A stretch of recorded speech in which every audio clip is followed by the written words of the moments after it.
सलामकुम दोस्तों, next episode में आप देखने वाले हैं कि अमीर की ज़िंदगी में बहुत बड़ा चैलेंज आने वाला है। क्योंकि जो अच्छा होता है उसके साथ अल्लाह भी अच्छा ही करता है। यहाँ पे दोस्तों आप देखेंगे कि जो असद है वो उम्मीद को प्रपोज करेगा, उसके बाकायदा उसके बाबा से हाथ मांगने आएगा। और जो असद की बेटी होती है वो भी चाहती है कि उम्मीद ही उसकी मामा बने। इसलिए असद साहिब जो हैं वो सलीम के पास आते हैं और कहते हैं कि मैं आपकी बेटी से शादी करना चाहता हूँ और मैं आपसे वादा करता हूँ कि मैं कभी भी आपकी बेटी को कोई दुख नहीं दूंगा, बल्कि उसके सारे दुख चुन लूँगा, हमेशा उसे खुश रखूँगा और दुनिया की हर खुशी उसके कदमों में ढेर कर दूंगा। यहाँ पे दोस्तों आप देखेंगे कि सलीम यह कहते हैं कि मुझे इस बात पे कोई इतराज़ नहीं है कि आप मेरी बेटी से शादी करना चाहते हैं, लेकिन मैं तब तक आपको हाँ नहीं कर सकता जब तक मैं अपनी बेटी से ना पूछ लूँ।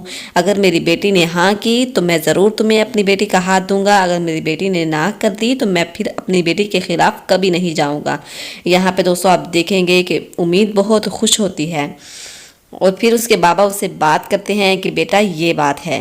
तो वो कहती है कि बाबा जैसा आप चाहें, मैं आपकी खुशी में खुश हूँ, मैं कभी आपको दुख देने के बारे में सोच भी नहीं सकती।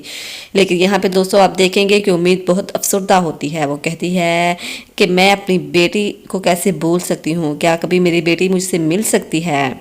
यहाँ पे दोस्तों अगर आप जानना चाहते हैं कि असद और उम्मीद की शादी होगी या नहीं, आपको मेरी वीडियो लास्ट तक देखना होगी। और जो मेरे चैनल पे न्यू है वो जल्दी से मेरे चैनल को सब्सक्राइब कर दें। असद मियाँ जो हैं वो बहुत ही एक्साइटेड होते हैं। वो कहते हैं कि उम्मीद ऐसी ही औरत है जैसी मैं अपनी बेटी के लिए एक माँ चाहता हूँ, और उसकी बेटी भी अपने बाबा को फोर्स करेगी। और यहाँ पे दोस्तों आप देखेंगे कि जो रमीज़ होता है वो उम्मीद को तलाक तो दे देता है, लेकिन उससे पछतावा बहुत होता है। वो कहता है कि मैं उम्मीद के साथ मैंने बहुत बुरा किया है और अपनी बेटी के साथ उससे भी ज़्यादा बुरा, क्योंकि वो उम्मीद को कभी भुला नहीं पाता। क्योंकि शहला जो होती है वो बहुत शातिर दिमाग होती है और उसकी माँ उससे भी दो हाथ आगे होती है। वो रमीज़ के सामने तो एक्टिंग अच्छी कर लेती है, लेकिन बाद में वो मेहराब के साथ बहुत बुरा सलूक करती है, यहाँ तक कि वो मेहराब को मारती भी है। और उनकी जो नौकरानी कम्मो होती है वो हर बात रमीज़ और उम्मीद को बताती है।